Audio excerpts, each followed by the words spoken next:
In this video, we're going to talk about sequences and series. So, to quickly review, an arithmetic sequence is when we're adding a constant difference. And we can write arithmetic sequences in recursive or explicit notation. Where recursive, we have a sub n is equal to a sub n minus 1, the previous term, plus that constant difference d.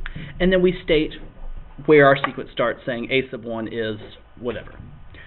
For explicit, we're saying the next term is equal to the first term plus that difference multiplied by n minus 1. So remember that adding d times n minus 1 tells us how many times we are actually adding that difference.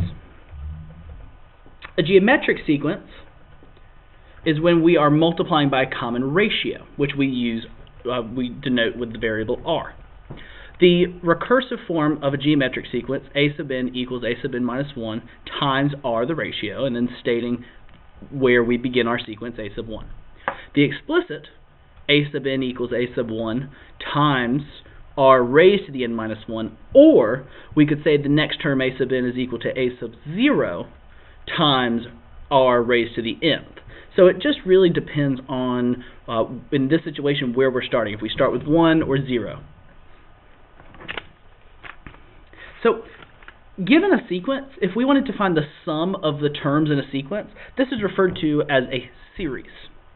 And series are denoted with this Greek letter sigma. And it's called sigma notation. You might have seen it in Microsoft Word when you're trying to sum up a column. And that's exactly what sigma means. Sigma is the sum. So, this example, I have the sum of the arithmetic sequence k plus 100, and I want the first 6 terms, the sum of the first 6 terms. And the way I know that is my sigma notation denotes what, and in this situation it should say k, my apologies. It says k starts at 1, and we want the sum up through 6. And so I'm going to sub in the numbers 1 through 6 in for k. So k plus 100, or 1 plus 100 would be 101, 2, 102, and so on for the first 6 terms.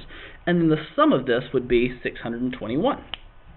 So it gets a little cumbersome to have to find all of the terms and then sum it up. So we have formulas for these sequences. So to find the sum of terms in an arithmetic sequence, we use this formula. So, S sub n represents the sum, n represents the number of terms, a sub 1 represents the first term, and a sub n represents the nth term, or the final term in our sigma notation. So let's look at an example of this. So once again, I have the exact same example that I did on the previous piece of paper, but I'm going to, instead of writing out the 6 terms and adding them up, I'm going to use this formula. So the sum of the first 6 terms, I'm going to sub in for n, being the number of terms, so 6. My first term, so I'm going to sub in 1 in for k to find the first term, which is 101. My a sub 6th term, or the last term, in this situation it'd be the 6th term, so sub 6 in for k and find the last term being 106. And divide it by 2. And when I evaluate this, I get the same sum as before, 621.